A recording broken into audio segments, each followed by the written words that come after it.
So number 5 is learn to say no. This is huge because a lot of people are people pleasers, and that doesn't do anything. Be selective about commitments.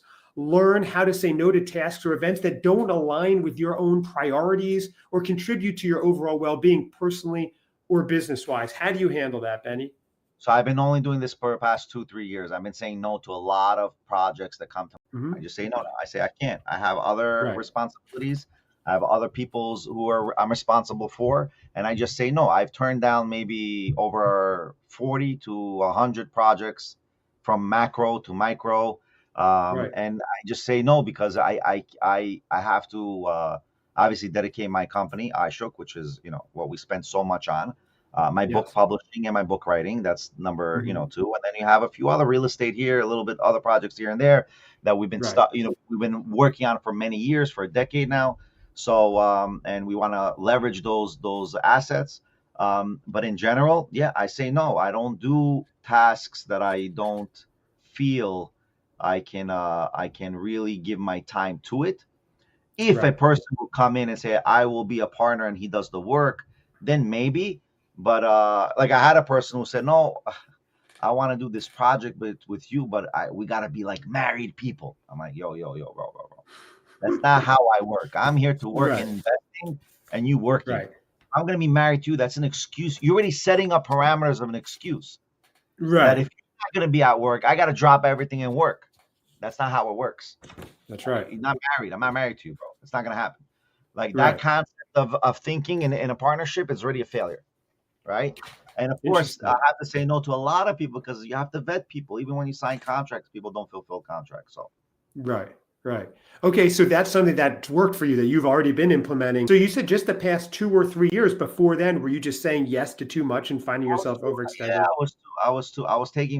I was looking at things. Oh, this is an opportunity. You have to take it because when you're going to find another opportunity. That was my mindset. Then my mindset had changed because when you reach a certain level of doing projects, you will always get opportunities come to the door. And you really that's where you have to learn from someone to know which opportunities outweigh the next. And that's what you have to really figure out.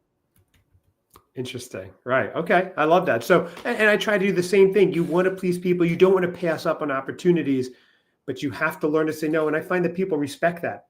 And if they really want to work with you, then they'll either change things around to make it fit your schedule or whatever it is, what your needs, or it won't work. Not everything's going to be a fit. And knowing that you have the ability to say no to some things takes that load off you as well. So, and also caring less about other people's opinions became more part of my lifestyle as well.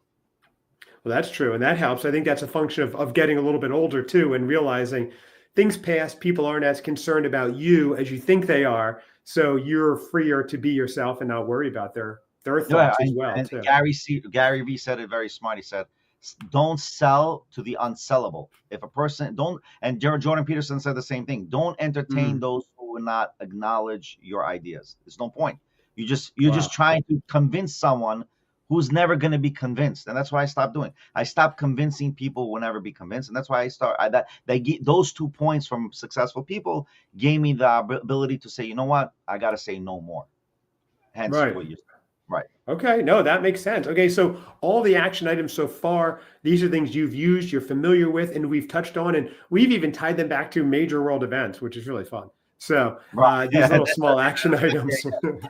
I didn't know we were going there, but we did. We solved the fall of Rome. Too bad we're a few thousand years too late, Benny.